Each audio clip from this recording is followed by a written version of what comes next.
Hello, everybody, again. This is your favorite speaker, Dr. Ronald Brown, ready to give you another exciting lecture on some aspect of religion in the world today.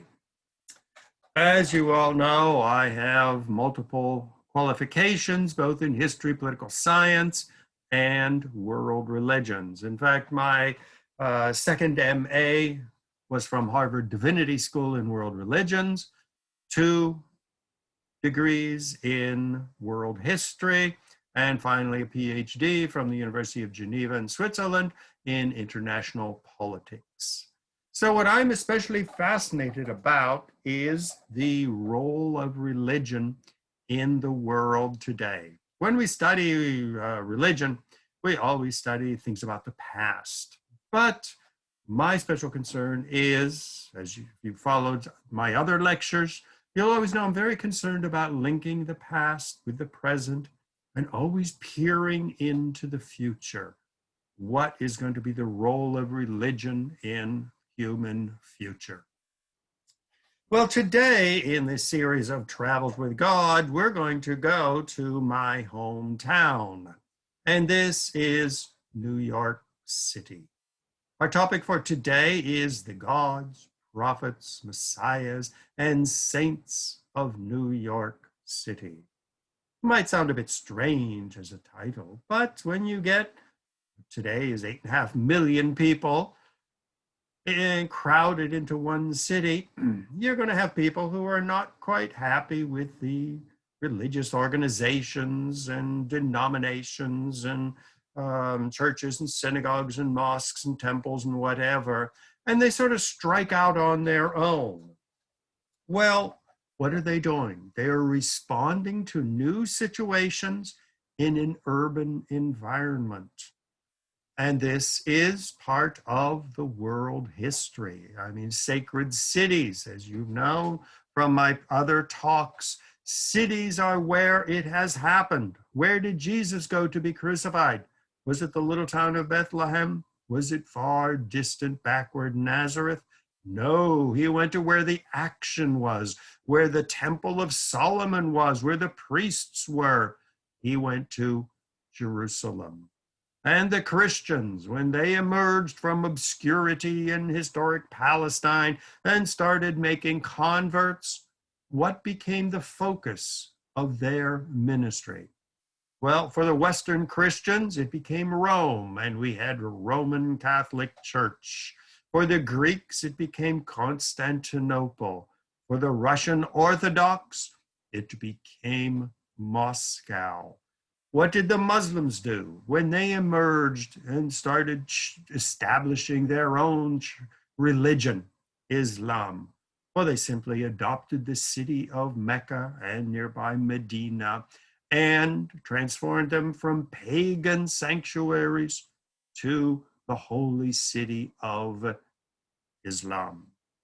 So today we're going to talk about a very different aspect of religion and urban environment, and that is not going to Varanasi, not going to Angkor Wat or Machu Picchu, not going to Mecca, Rome, Constantinople, or Istanbul today, or Moscow, even though I have been to all of these places.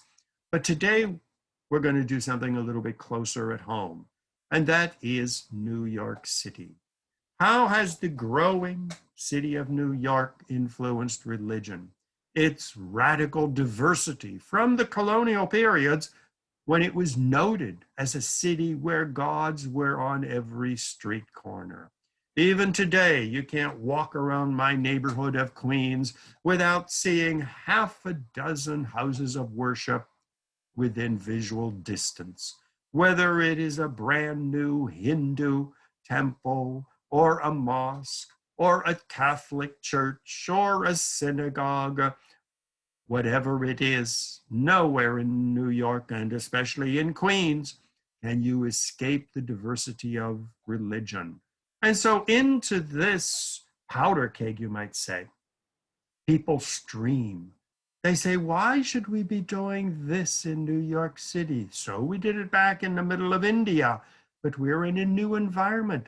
should Hinduism be adapted to the new modern technological city of America with radical religious, cultural, ethnic, linguistic diversity? Just to give you an example, I went to a wedding where some students of mine at Touro College who were Hindu were celebrating.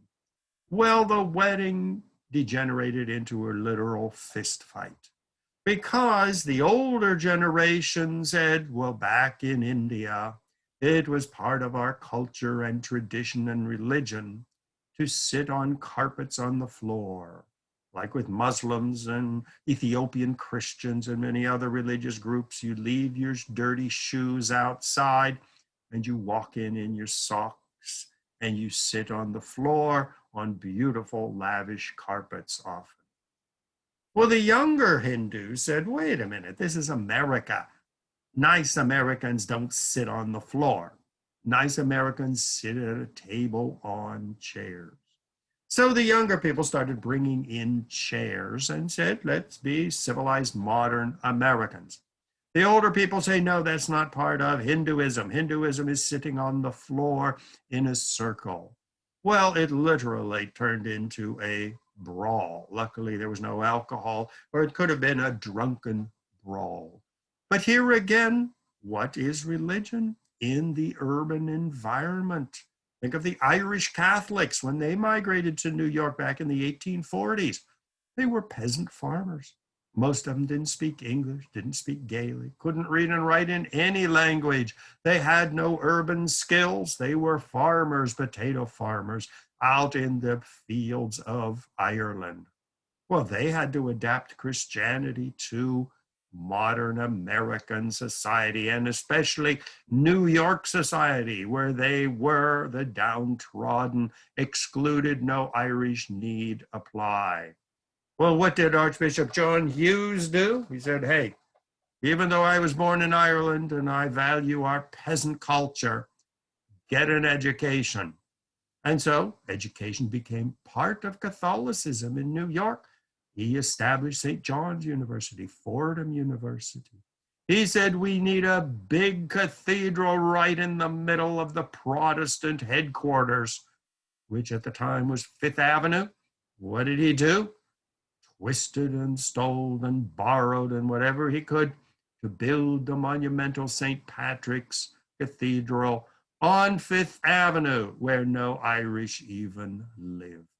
But here again, this was adapting religion to a new environment.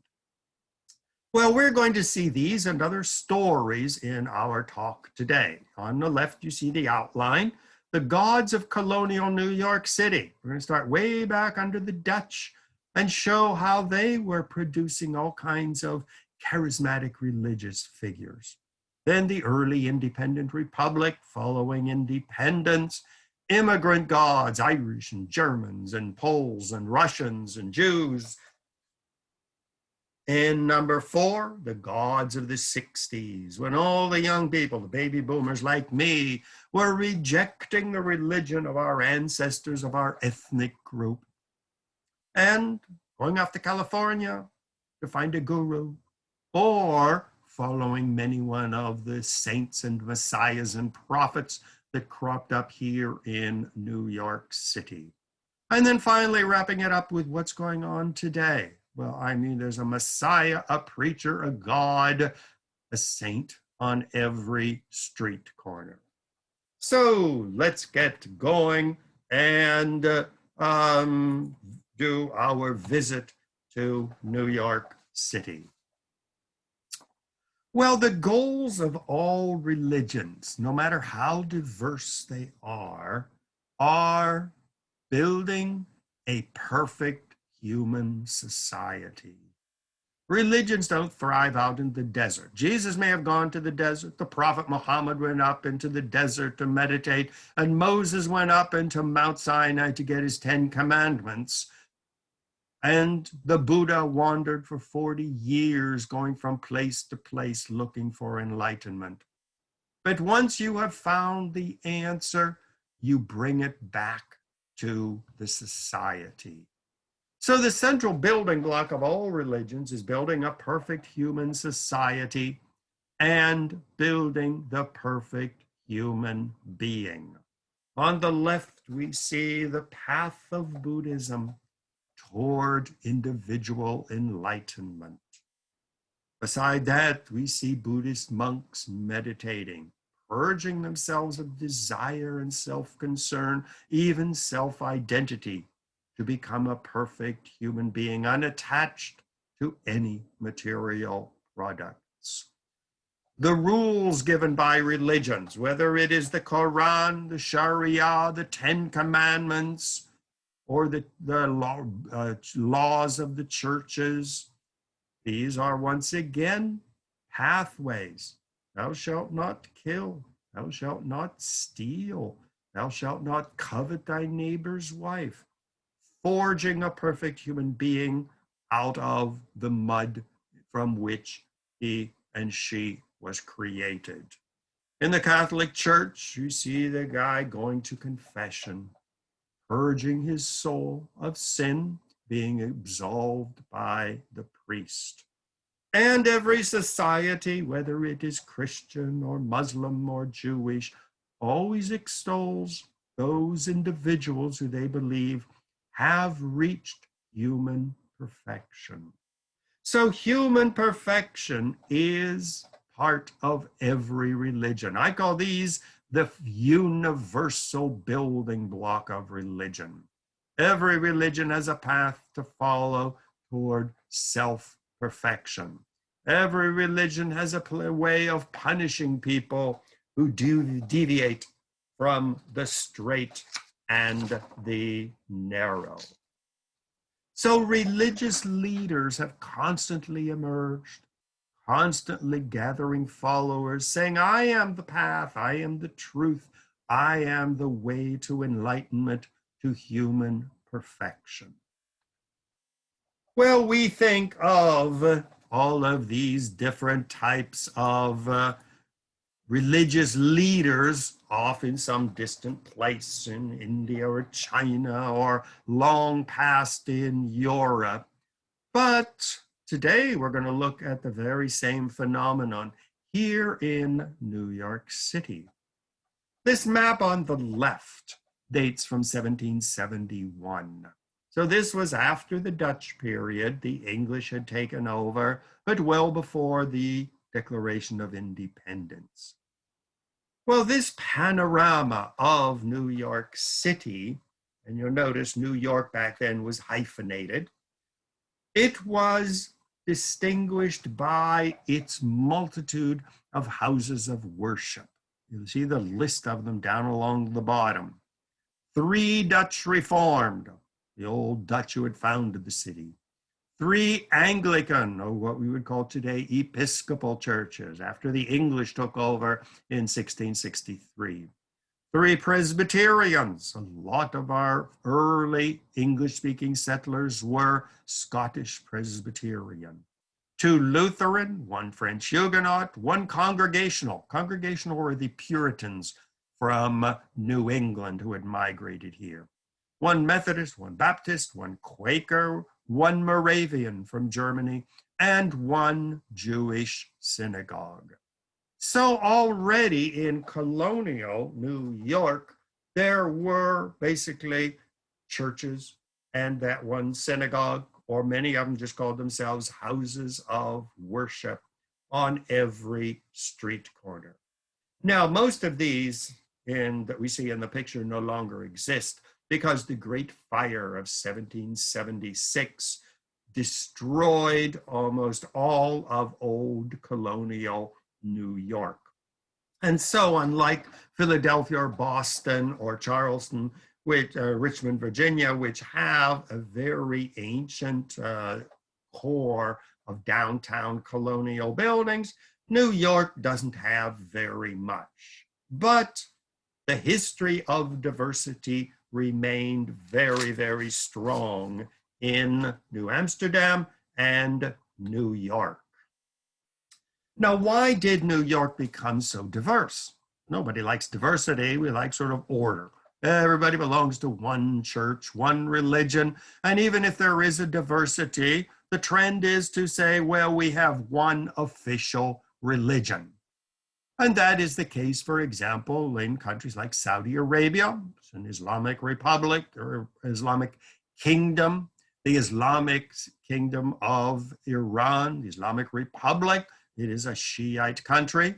The official established church of England is the Episcopal Church. Spain, for centuries, was a Catholic country. Even today, the state of Israel is a Jewish country. Jewish symbols all over. Christians and Muslims are at best second-class citizens.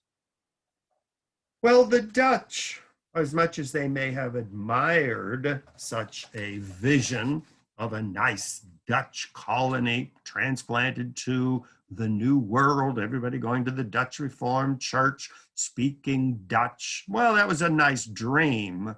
But unfortunately, as you can see on the map, the Dutch claimed a huge territory in North America. The big yellow part and the green part were claimed by the Dutch as their Dutch colony. At the right of the picture, you see a pink area, and you see a big chunk of Long Island in the middle of the picture. It's pink. Those were the fierce Puritans from New England. At the bottom left-hand corner, we see the state of what is today Virginia. But everything in between was claimed by the Dutch. So if you look closely at the map, you'll see Connecticut, Rhode Island, half of Massachusetts, Vermont, all of New York State, all of Pennsylvania, all of New Jersey, and that little green area hanging down at the bottom, that is modern-day Delaware and chunk of Maryland. This was claimed by the Dutch. Well, claiming is one thing, but as we all know, you can claim anything you want to, but you have to back it up with force. So the Dutch realized that most Dutch people were not eager to leave lovely little Holland with its tulips and canals and come trudging off to look for beaver pelts up in the swamps of New Jersey or in the wild Indian and wild animal infested areas of upper state New York or Pennsylvania.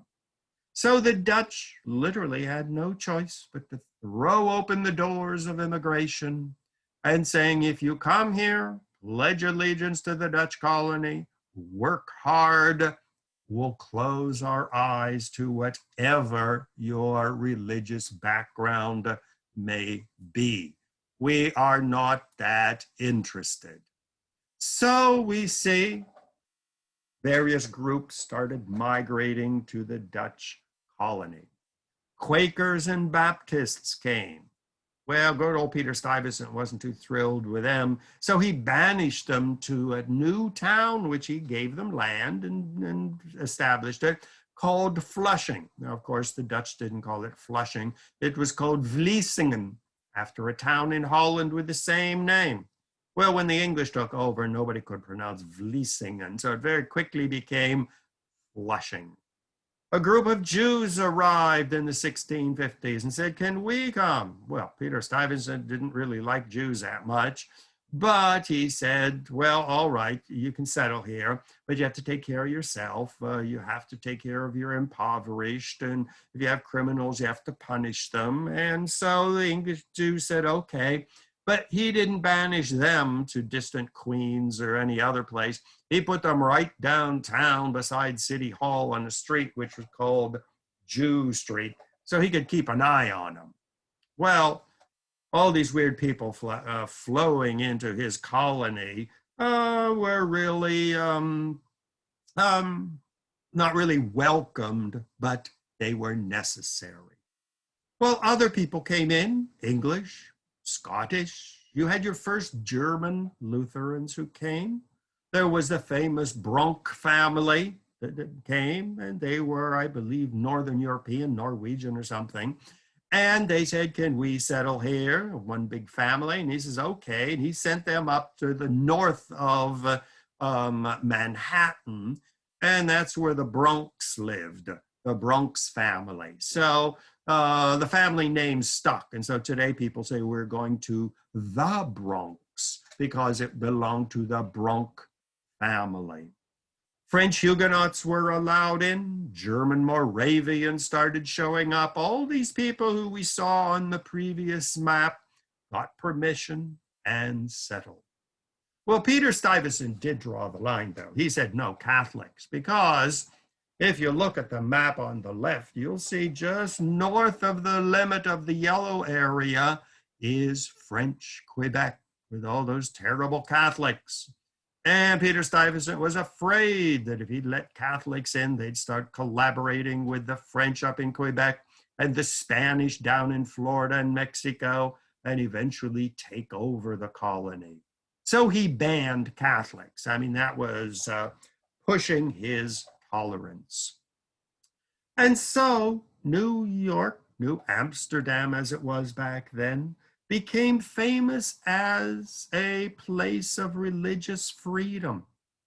When Peter Stuyvesant sort of got sick of the Baptists and the Quakers in 1857 and decided to get rid of them once and for all, they protested to Amsterdam. They sent a famous Flushing remonstrance. Remonstrance means to protest, saying we were given the right to stay here. We have built homes and we've been good citizens.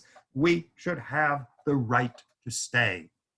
And they demanded not only the right of Quakers and Baptists to stay, but they demanded the right of all Christians, all Jews, and even all Muslims, who they had probably never ever seen one. But this is Flushing, the area where religious freedom began. And so all kinds of religious groups started coming to New Amsterdam.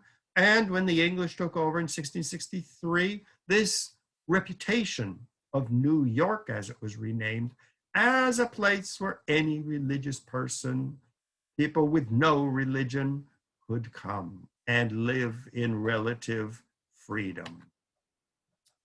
Well, not all the people who were attracted were what we would call respectable in the eyes of many of their neighbors.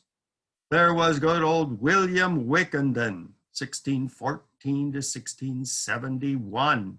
Came down from New England, where they got rid of him up there pretty fast, found refuge in New Amsterdam. But he really was taking his religious beliefs a little bit too far. He was what they called back then a dunker. And as you can see on the picture of the right, they were going into New Amsterdam, rounding up people who they considered sinners, throwing them into the nearest body of water and re-baptizing them. Today we call them Baptists, because they believed that if you were baptized as a baby, you were not legally baptized. Because Jesus was baptized as an adult. You can only become a Christian by freely embracing baptism and membership in the church. So you can imagine old William Wickenden walking around the streets of New Amsterdam, and then later on in eventually became other colonies, going up to somebody saying, "What's your religion?" And the person says, "I'm a Dutch Reformed," grabbing them, taking them down to the river, throwing them in the river, and trying to save their soul. Well, needless to say, Peter Stuyvesant got sort of upset about all this because they considered Peter Stuyvesant hellbound because he was baptized as a baby, as were all good Dutch Reformed Christians. So he was arrested and kicked out of the colony in 1656. So this was a limit to how far religion could go. But the problem is, New York had the reputation for freedom of religion, so it attracted just as many lunatics as it did fervent Christians looking for a refuge, or Sephardic Jews looking for a refuge from persecution in Catholic Spain. So New York really started producing its first crop of holy people. Well, Wickenden, you may refer to him not whether a saint or a god or a messiah or not, but he considered himself a martyr to religious freedom in the Dutch colony. Well, when the English took over in 1664, the English came marching in.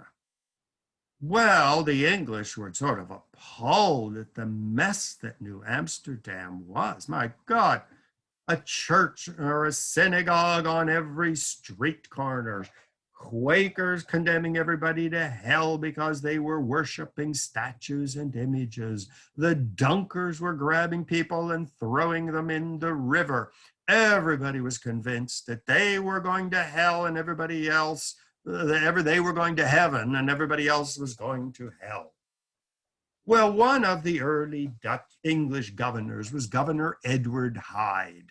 He was governor from 1701 to 1708. Here you see his portrait on the left.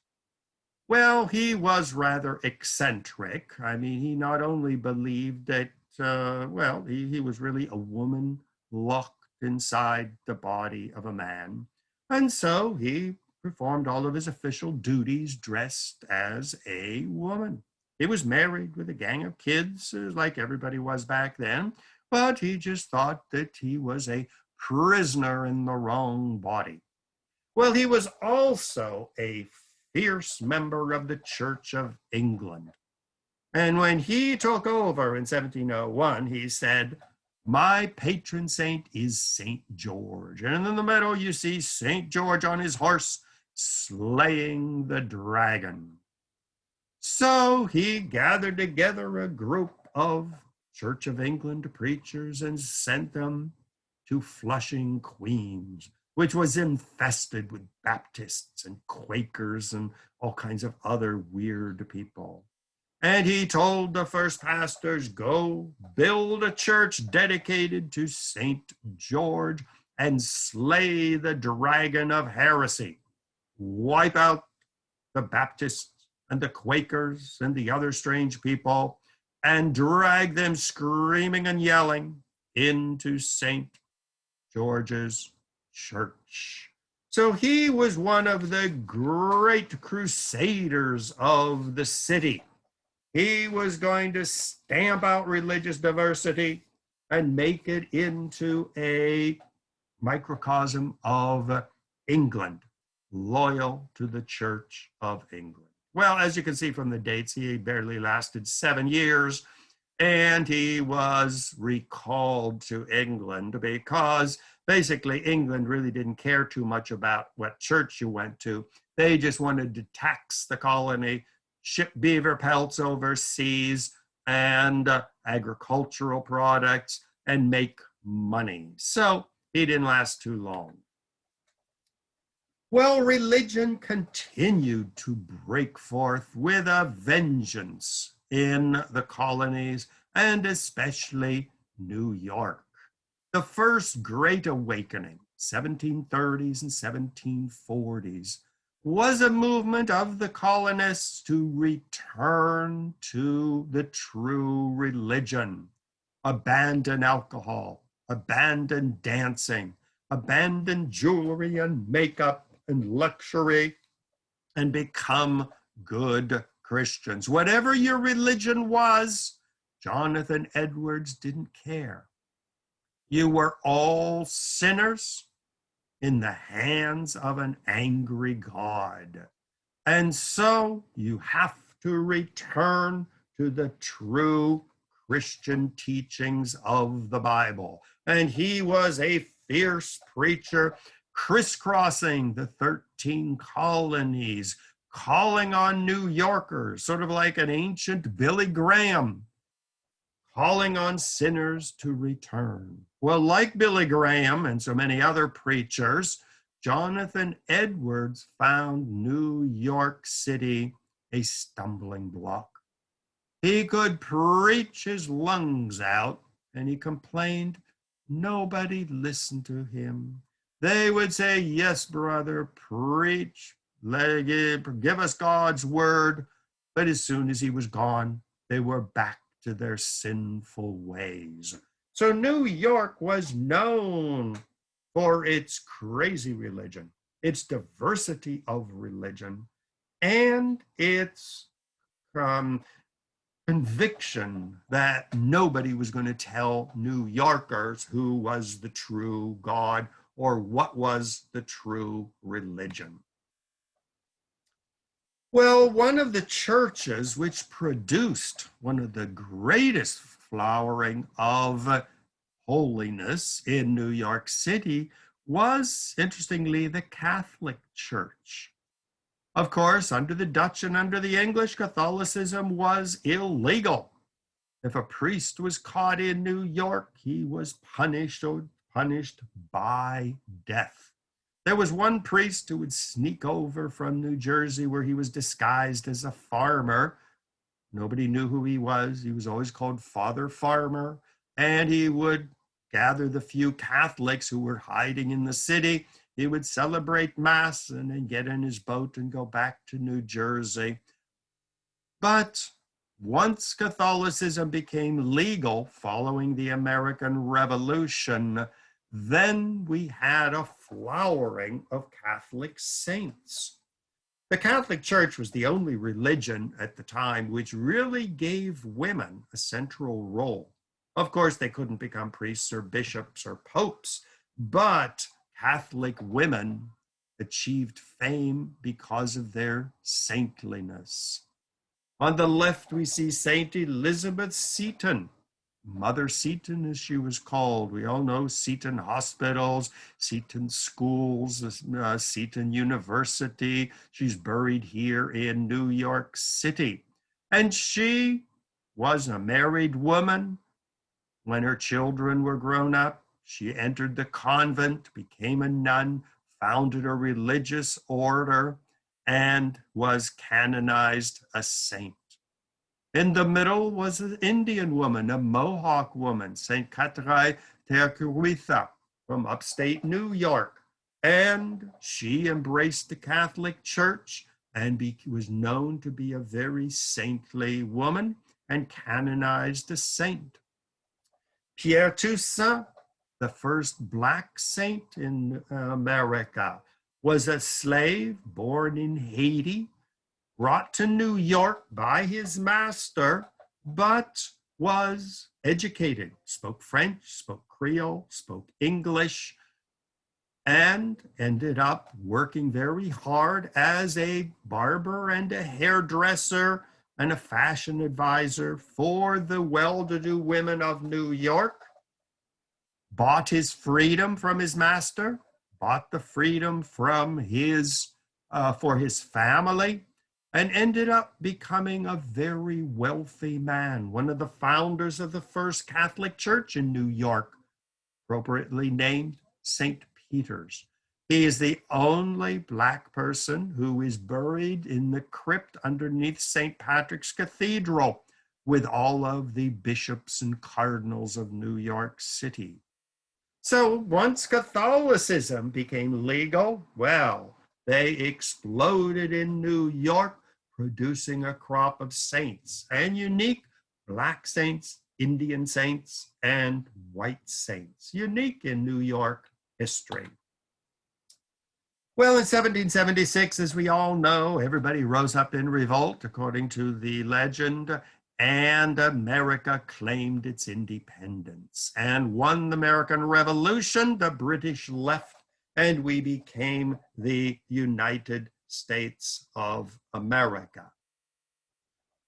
Well, the American movement for independence was more than just political. Many people believed that freed from Europe, rid of European kings and dukes and bishops and rulers, America was going to set off on a unique destiny. On the left, we see Thomas Cole's painting from the 1830s, New York painter, calling America the new Garden of Eden. John O'Sullivan, a New York journalist, coined the term manifest destiny, saying God had great plans for this new country to spread across the continent, to spread democracy, enlightenment, and Christianity to the world. So this vision of the United States, America, a shining city on a hill, which was first employed by the Puritans up in Boston, became very much the American myth, the American vision. Americans were a chosen people by God, brought here by destiny, destined to spread across the continent to the Pacific Ocean and even further, and to create a perfect society here in America, freed from the religions of the old world, freed from the kings and monarchs and emperors of the old world, create a holy land on earth. Well, no religion summarized this vision of a new nation being born than one of the very first uniquely American religions called the Mormons, or as they called themselves, the Church of Jesus of the Latter-day Saints. Even the name Latter Day, great things were happening in America, and the end of the world, the return of the Messiah. This was going to happen very soon. And according to the Mormons, when Jesus returned, he was going to return to the United States, not ancient Palestine, not Christian Europe, but to America. Apostle Parley P. Pratt came to New York, one of the greatest preachers of his age, a fervent follower of the preachings of Joseph Smith and Brigham Young. Here we see written in one of his letters, I will state as a prophecy that there will not be an unbelieving Gentile upon this continent 50 years hence. Everyone will convert to this new religion. And if they are not greatly scourged or punished, and in a great measure overthrown within 5 or 10 years from this date, and he's writing 1838, if this does not happen within 5 or 10 years, conversion, then we will know that the Mormon beliefs have been proven false. So he really went out on a limb here saying, if within 10 years the United States is not converted to Mormonism, then we will know that the Mormon teaching was false. Well, he was a fierce preacher, and you read the accounts of Apostle Parley P. Pratt. Apostle would be like an archbishop in the Mormon church, one of the great leaders. And according to the accounts of the times, he rose the dead. He healed the sick. He multiplied, I don't know if it loaves and fishes, but he had all of the powers that Jesus had back in ancient Palestine. And he was going to convert the city of New York. Everybody was going to abandon their previous religions and join in this new church. Well, as we all know, that never happened.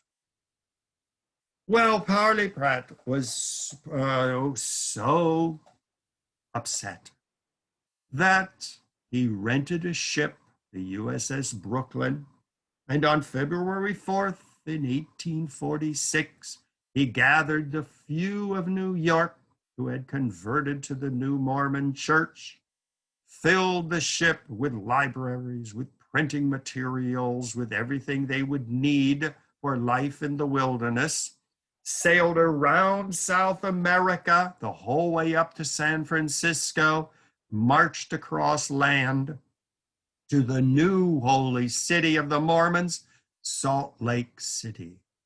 But before he left in 1837, he published his little booklet, Voice of Warning. God would destroy the city of New York for rejecting the true teachings of this new religion. Well, since then, every time there's an earthquake or a fire or a tsunami or some other pandemic, as there is today as I speak, COVID-19, every time the Mormons say this is God's punishment on New York City for rejecting the preachings of the Mormons.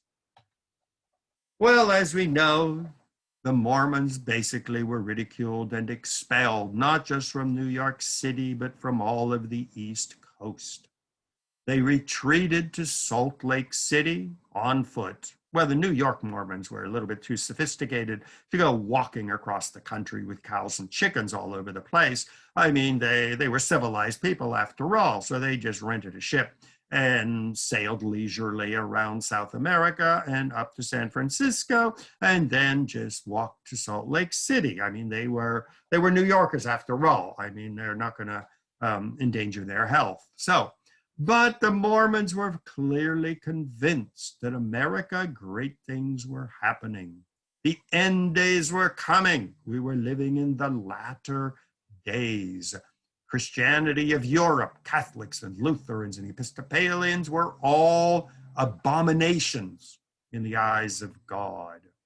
The Mormons were going back to the old-time religion of the Jewish Bible. Plural marriage was instituted, socialism, where everything that you owned was given to the community. They reestablished leadership of the 12 apostles, as Jesus had done. And like Parley Pratt, they believed that the age of miracles had been restored. Well, New York really didn't get into much to these Mormons, and the Mormons have always considered New York one of the most difficult cities to corral and to convert. Very much the same as Billy Graham would say a couple centuries later. New York was a city that followed nobody when it came to matters of religion. Another group that was inspired with a vision of America as a new Garden of Eden, a new beginning, was John Humphrey Noyes. He also was convinced that a new millennium had begun with American independence. And he gathered his followers, many of them scattered all over New York, New Jersey, Long Island, and New England, took them up to upstate New York, and he built his Oneida community. And once again, a great preacher, handsome, charismatic, straight-standing, attracted thousands of followers. And many New Yorkers said, it's time to leave New York, join this new movement. We are the chosen, and we will usher in the new millennium.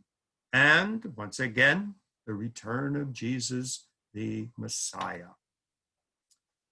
Well, once again, the Oneida community had some rather strange beliefs. For example, they believed, like the Quakers, in the absolute equality of men and women. Women who joined were taught to read and to write, to study the Bible, to read history, to learn a trade. They built their churches in Brooklyn and New York City and even started expanding nationwide back in the mid-1800s. They believed in perfectionism, that humans here on this earth could become perfect. Well, this society believed in male continence, which meant you could have sex, but women would not become pregnant. They believed in complex marriage, that love was the bond. If you no longer loved your partner, you were free to choose another partner. But once again, this whole dream of creating the perfect person living in a perfect society here on earth. Still another fascinating group that emerged at this time were the Adventists.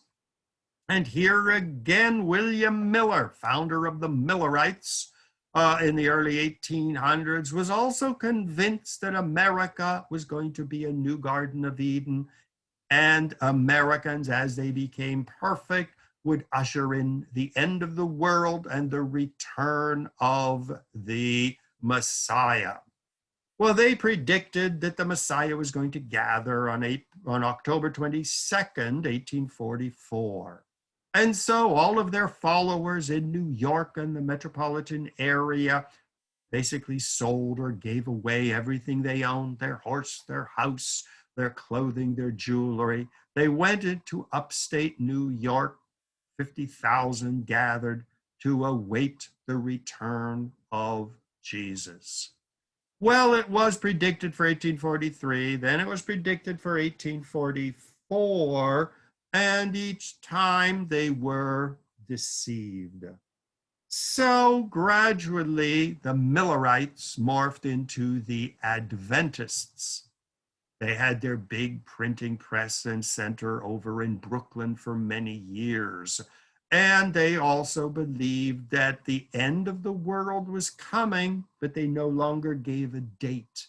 They gave the prediction that it would be soon. Sometimes you've seen bumper stickers on cars. Are you ready to meet your maker? Meaning you should be ready at all times because it could happen before I finish this lecture. A New Yorker who was central to this flowering of religion following the American Revolution was Rabbi Gershom. He was the rabbi of the Sheret Israel synagogue. Well, in the picture on the left, you see him. He never called himself rabbi. He always called himself reverend because he said, this is America. The ghetto is behind us. The Jew standing behind the throne, pulling the strings, the money lender, the negative stereotype of Jews in Europe, he said, was finished in America.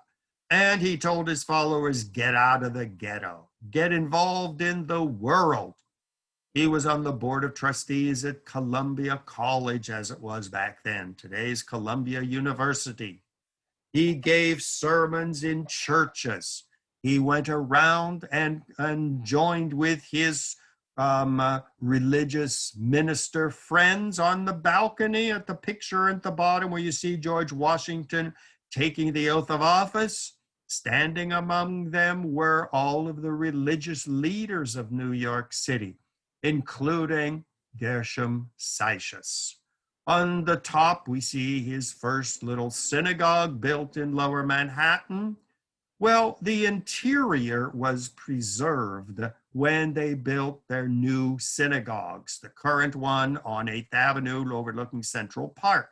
So they took the candlesticks, the lamps, the benches, and the other decorations from the synagogue, the old synagogue, and they brought it to the new synagogue, and they built what they call the Little Synagogue, attached to the new modern big synagogue.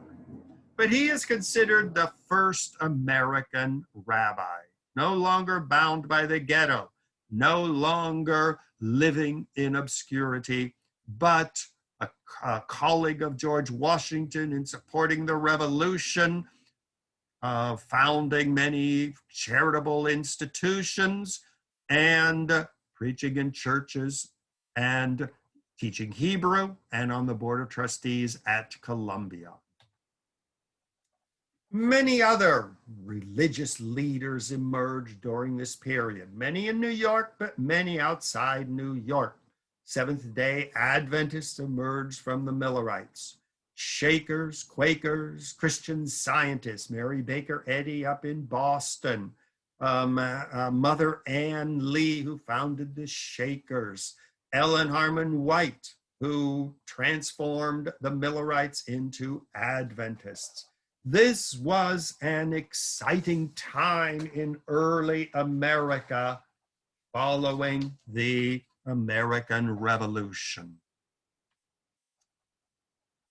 Well, not long after the American Revolution, beginning in the 1830s and 40s and 50s, millions of new immigrants began flooding into the country.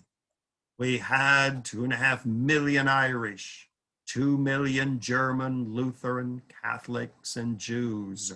We had French, English, Scottish, all kinds of other Europeans. French Huguenots came and established New Rochelle just north of the city. The city was the melting pot. Well, there was this wonderful woman, Marie Estelle Brown, who was born in the Midwest and became one of the leaders of a new religious movement called the Pentecostal churches. Well, the Pentecostal churches, this was a new American religion which grew up in the West along with evangelical churches, saying, reject the old religions of Europe and establish an American religion. Well, Marie Estelle Brown was gifted with many gifts. She was a great speaker, charismatic personality. Well, she was convinced that God had called her to convert the pagans of the world. So one day she was praying and she prayed, God, tell me where to go to convert the pagans. Well, in the mid-1800s, when you wanted to convert pagans, you went to Africa or you went to China or someplace in Asia. I mean, the Chinese were all idol worshipers anyways, and the Africans were worshiping spirits and trees. And so she was convinced that her destiny was to go to China. Well, evidently she had a vision. And God, and here I am paraphrasing, said, I will send you to the land that is the most pagan on the face of the earth, a land where pagans abound and refuse to follow the teachings of Jesus. Well, I'm sure poor Marie Estelle Brown got all excited and she had visions of traveling in China. And then the vision said, I am sending you to New York City. Well, I'm sure she paused there and said, did I hear you right? And the vision must have repeated, yes, New York City. So in 1907, she arrived in New York. Well, like most travelers, she arrived at the old Penn Station. And she was walking around and was absolutely flabbergasted. People of all religions, Jews coming in from Eastern Europe speaking these strange Yiddish dialects. Italians were arriving from southern Italy speaking all kinds of dialects and worshiping their statues and medals and all kinds of superstitions. Catholics from Ireland parading statues around and worshiping their priests and bishops. She was appalled and she realized that, yes, New York was the most pagan city in the world. So she saw an old, almost abandoned church right across the street from Penn Station. And she went to the pastor and he said, well, most of the people who worshiped here, the Baptists, have moved uptown. And so the church is pretty well empty. She bought the church on the spot. She would go down as people were streaming in and streaming out of Penn Station. And it is claimed, and she claims, and her followers believe, she would see a group of people coming toward her.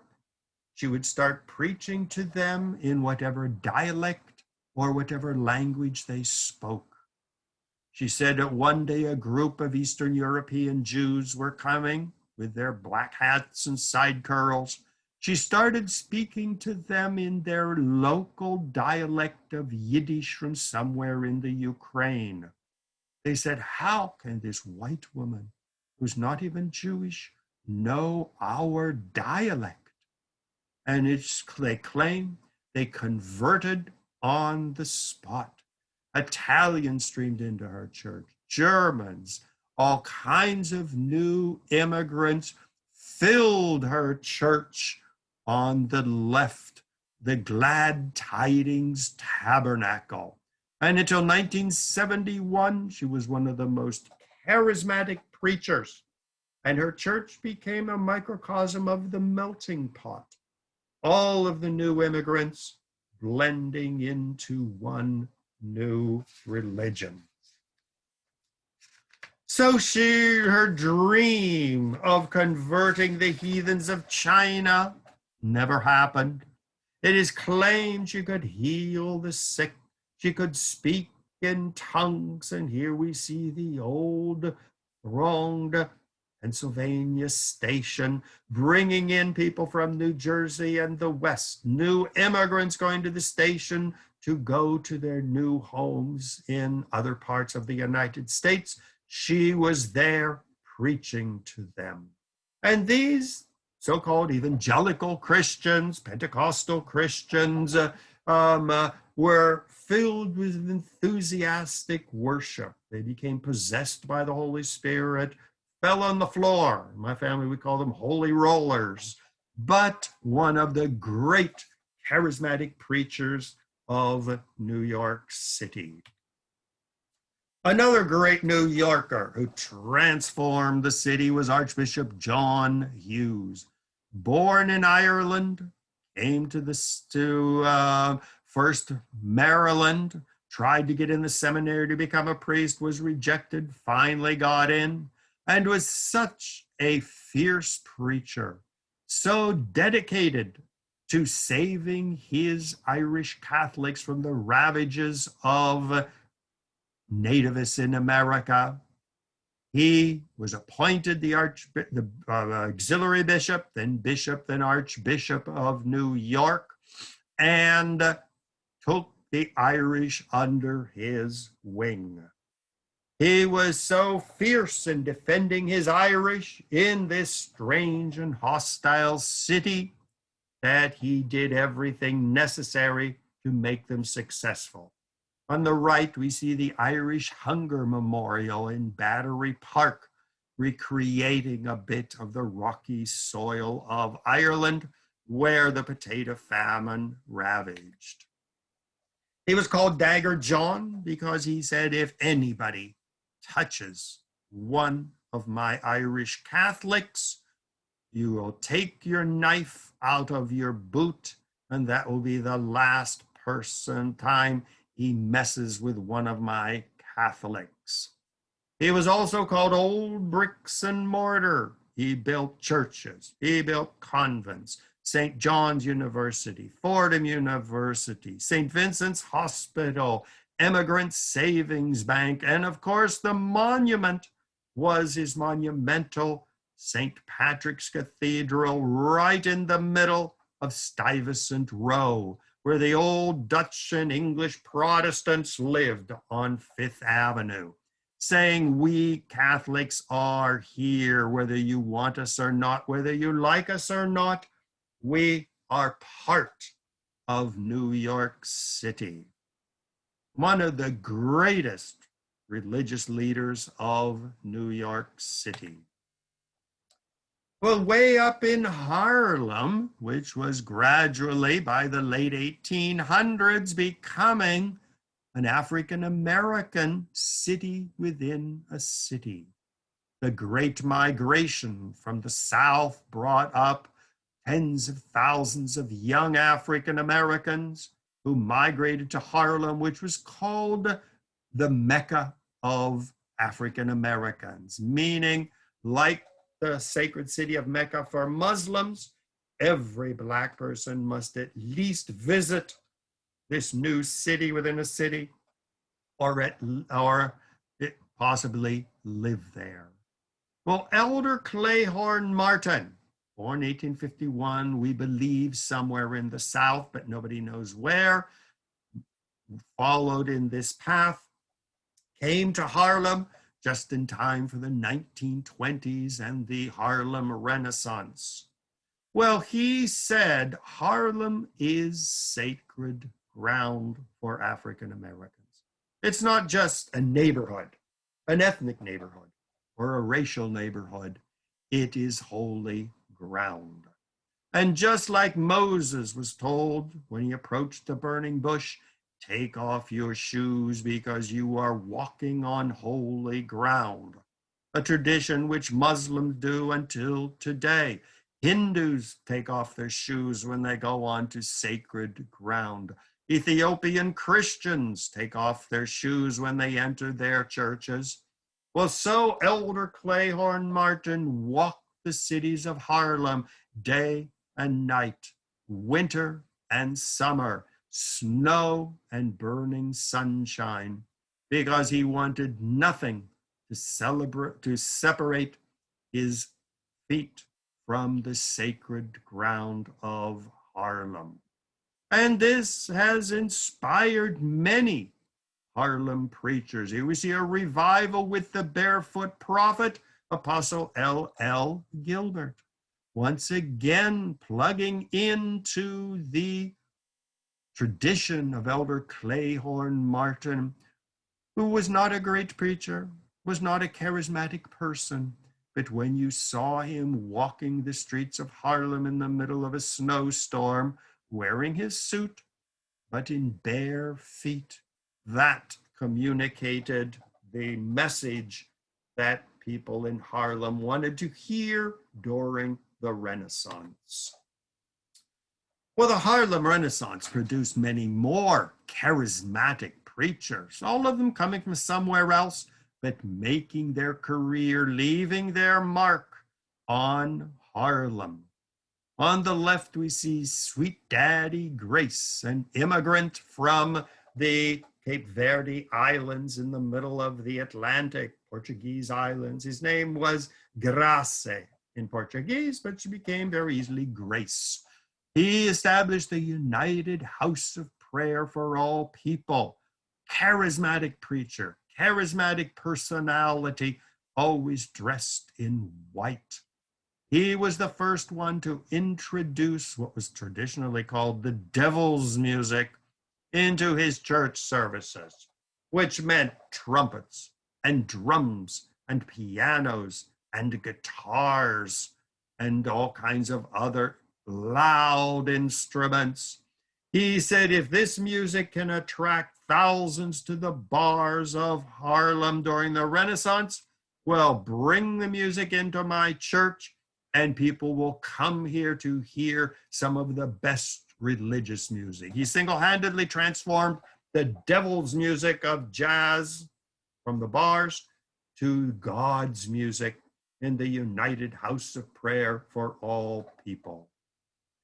Father Divine, also during the Harlem Renaissance, a great preacher, a person who could inspire masses to follow him. Here we see some of his great giant banquets, where he said even the poorest of a Black person living in Harlem, when he comes or she comes to my church, is going to sit down to a 5-course meal and get the dignity that they are denied in racist America.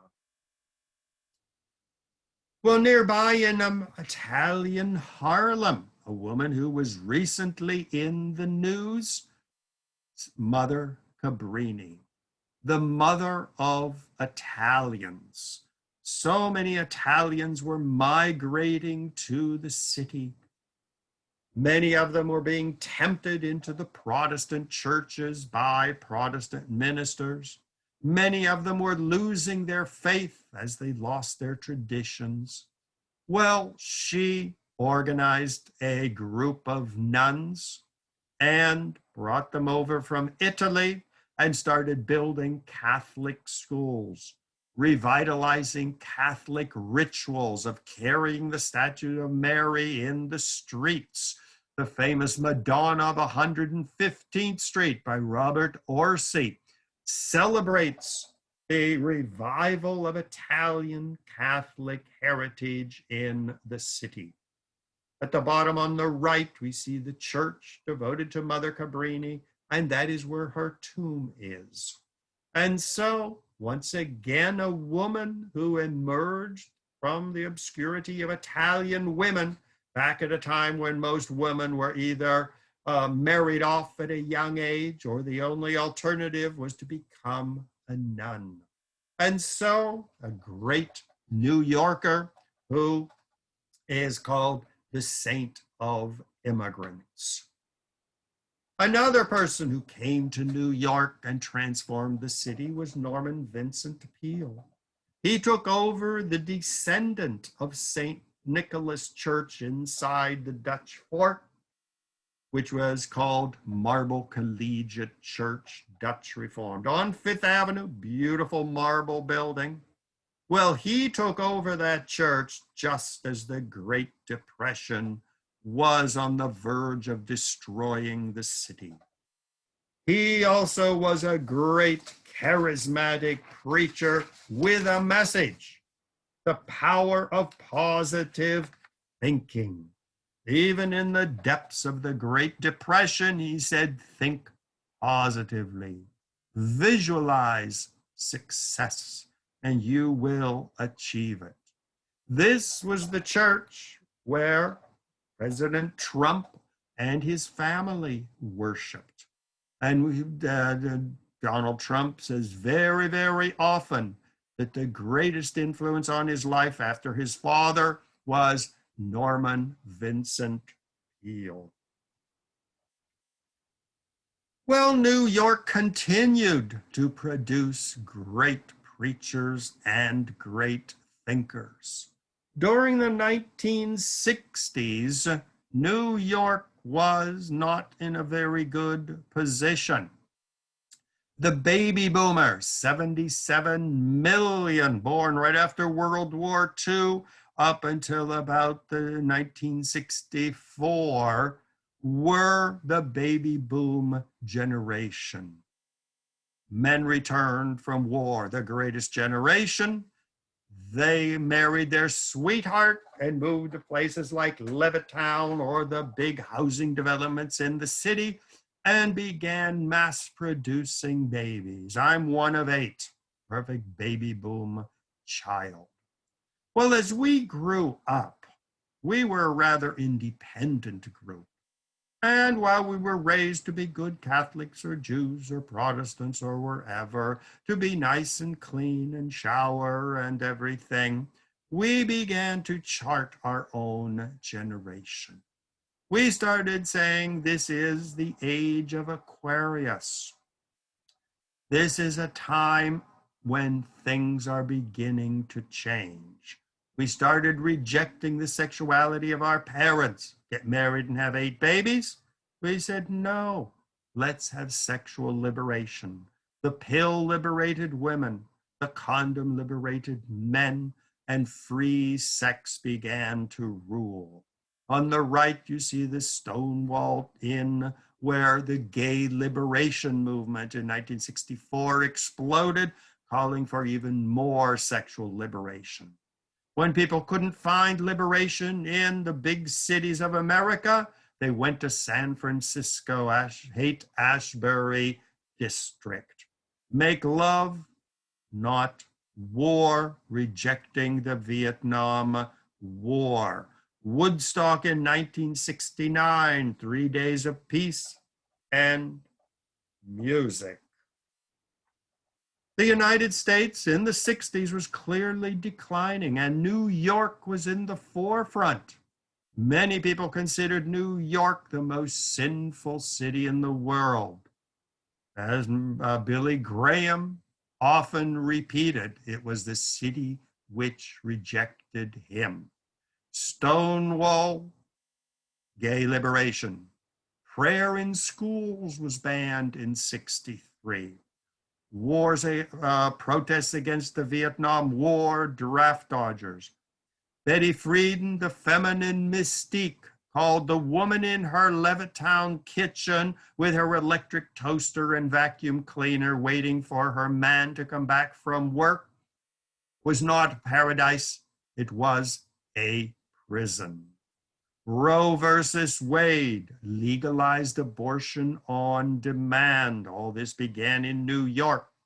42nd Street, as you can see in the upper right, had become the porno capital of the United States. Drugs abounded, LSD, pot, everything else was easy to find and was spreading.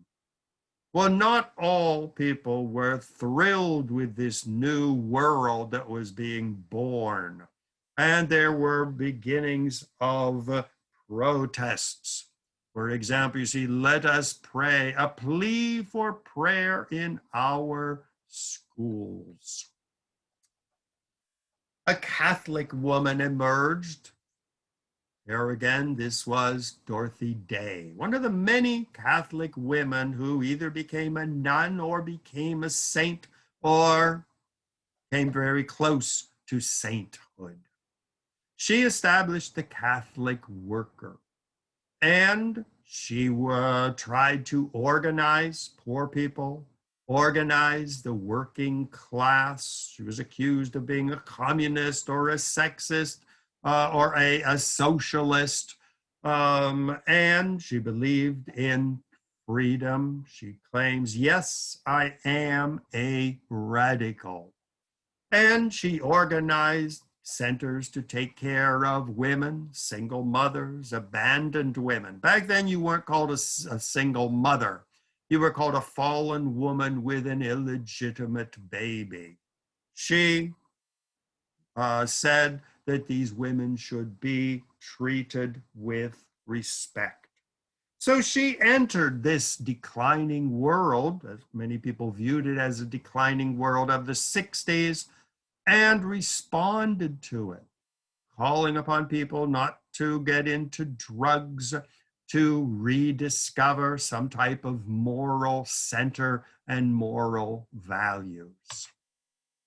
Malcolm X went a completely different direction, gave up the Christianity of his father, who was a preacher, ended up coming to New York as one of the greatest preachers of the new nation of Islam. And he called for a new God for a liberated people. Black people and brown people and people of colors should reject the white God of Christianity, of Judaism. Elijah Muhammad, the founder, one of the founders, along with Noble Drew Ali and others, claimed that the Prophet Muhammad was a brown person. He was an Arab. He wasn't a blonde-haired, blue-eyed Jesus or a white-skinned Moses. He was a person from the middle of Saudi Arabia, having more in common with Africa than with white Europe. A fierce preacher, organized mosques, lived here in Queens, where his wife lived after he was assassinated, alarmed a lot of people by calling on African Americans to join this new nation of Islam. Well, as we know, he eventually went on pilgrimage to Mecca and discovered what we call today Sunni Islam, or the mainstream Islam, returned to New York. And here on the right, we see the Malcolm Shabazz Mosque. He used the name X because his original name was Malcolm Little. And he said, that was the name given to me by my slave masters. I don't know what my name is. And so he wrote X. In Mecca, he discovered that his Muslim name was Shabazz. And so Malcolm Shabazz Mosque on 16th Street in Lenox Avenue is until today the Malcolm Shabazz Mosque. The 1960s and 70s were filled with all kinds of cults and sects. Everybody was looking for some new kind of religion. You couldn't go through Penn Station or the bus station in New York or walk the streets very far without seeing dancing Hare Krishnas, tempting you with the religion of Hinduism. Zen Buddhism was spreading throughout New York and the country.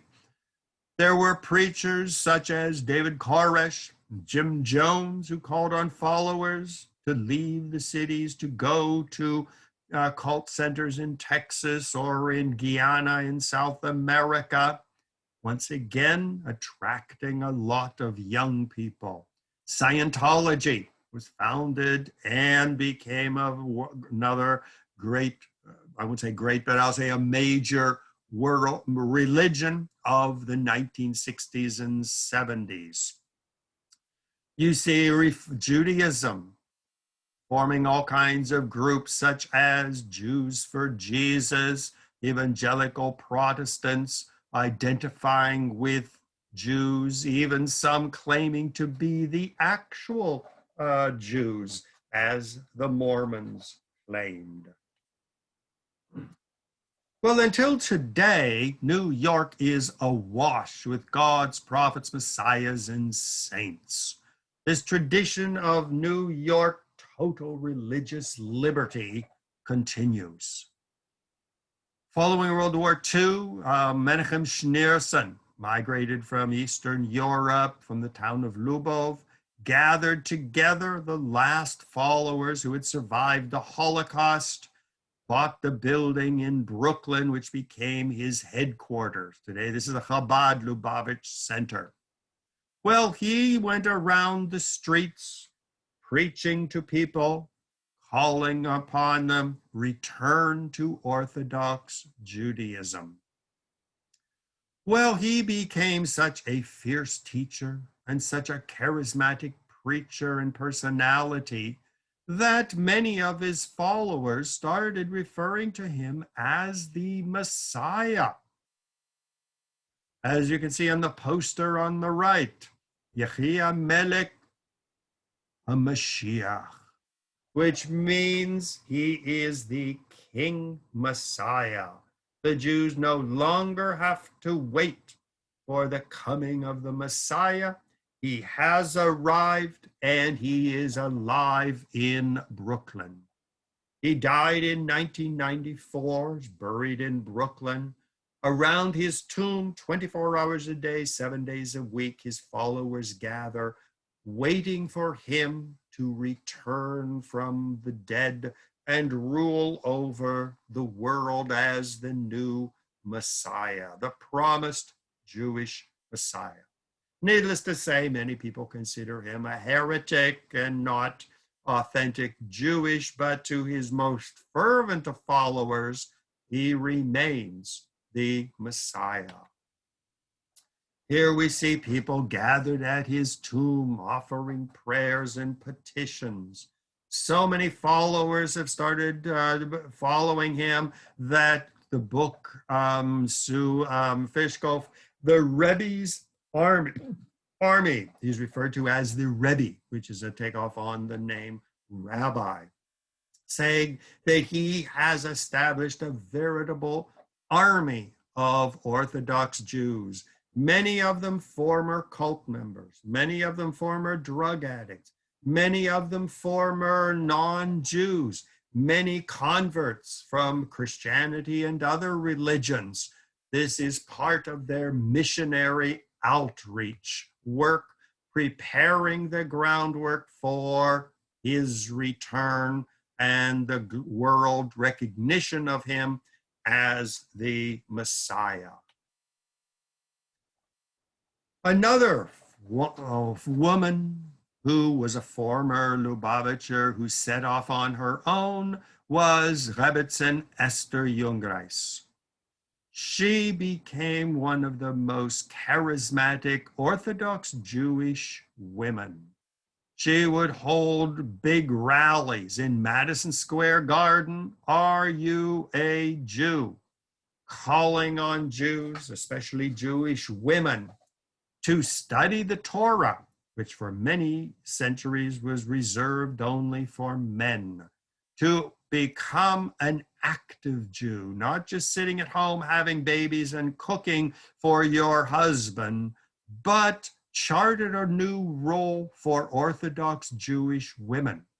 The word Rebbetzin in Yiddish is traditionally the word used for the rabbi's wife. A rebbe is the man, and a rebbetzin is simply his wife, like the word Mrs.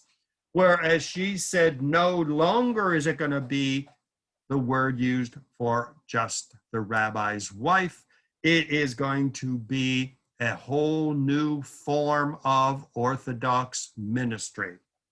She established her own synagogue and center in the Upper West Side, Hinenu, a great preacher, and really inspired legions of Orthodox Jewish women to study the Torah, to become committed, to become educated. Marriage was not the only option for Orthodox Jewish women. Another Messiah that has been associated with New York is the Reverend Sun Myung Moon. He is the founder of the Unification Movement. He started the Unification Movement in Korea and then transferred the headquarters to New York City, where they have a theological seminary and churches and centers here in the city. He crowned himself the Messiah in 2004 and claimed that he was the promised Messiah of the Christian Bible. And here you see on the right one of the many books written both about him and by him, proclaiming his role as the promised Messiah. He was famous for his giant wedding blessing ceremonies. Here we see him at Madison Square Garden, where he blessed the marriage of thousands of couples. Very often, as the Messiah, he would choose who was going to marry whom. It was not left to chance or falling in love, but he would choose the couples. On the right is the graduation ceremony at the Unification Theological Seminary. They had one branch in upstate New York near Barrytown. Now the main branch is down in the middle of Manhattan. I teach world religions at this seminary, and so I am sure I am somewhere in the picture, but I could never find myself.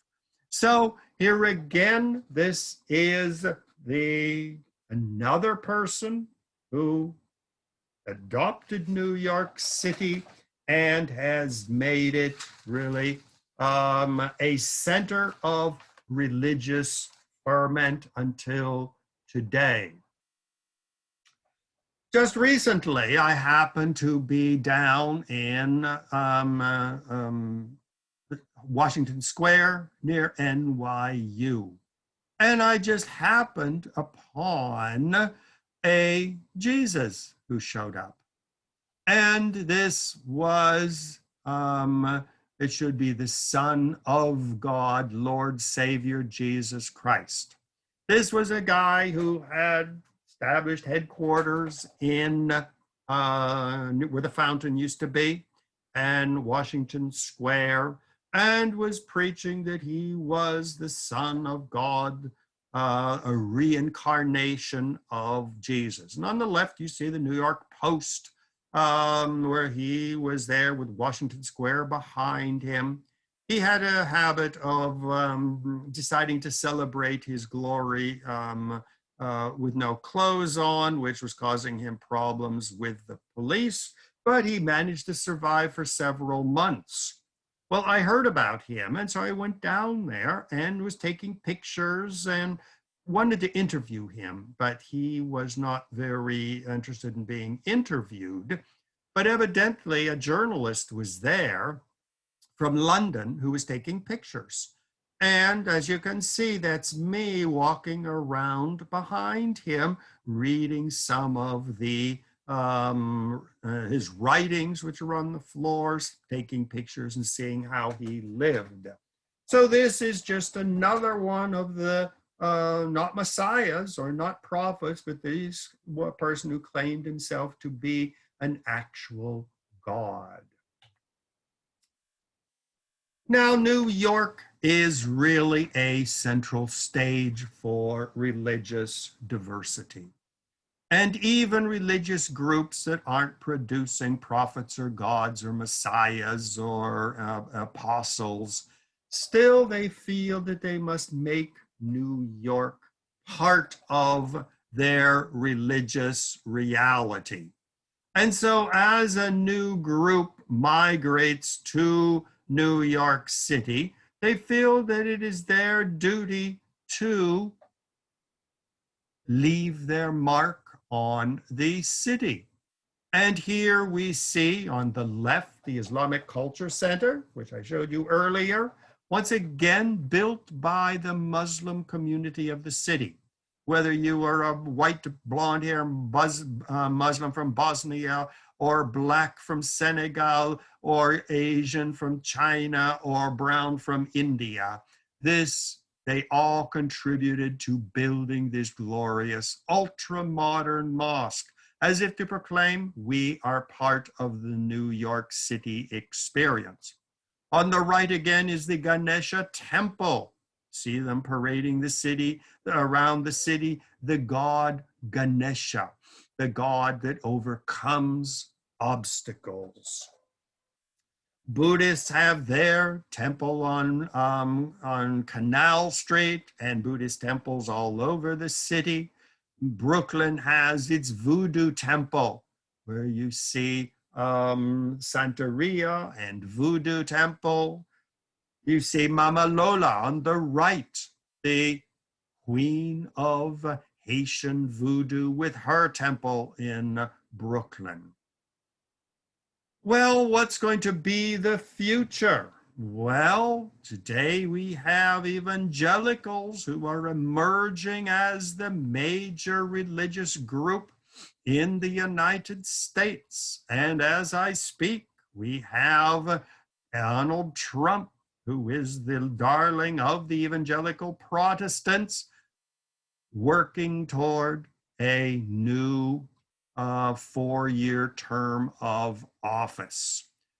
So new religious movements, old religions, immigrant religions, religions from the colonial period, religious figures from the early Republic, from the Great Depression, from the Harlem Renaissance, have all made New York their sacred city.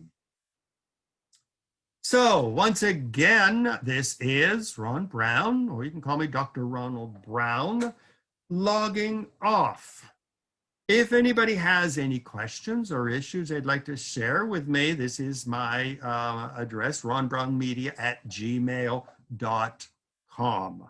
On the left, you see me doing research, wandering around brand new houses of worship. This is the Kingdom Hall of Jehovah's Witnesses. Fascinating picture because you see it's written in Chinese, Korean, Spanish. 3 languages attracting new converts in the middle of Flushing. And on the right, you see me on 5th Avenue with the celebrated St. Patrick's Cathedral, one of the great religious monuments to the Irish chapter of New York City. So once again, I will log off at this point. And once again, if you have any questions or comments, feel free to send me an email and I will respond. So I hope you enjoyed the program and I look forward to seeing you in the near future for another exciting voyage of exploration into the panorama of world religions today. So thank you very much, and I'll see you shortly.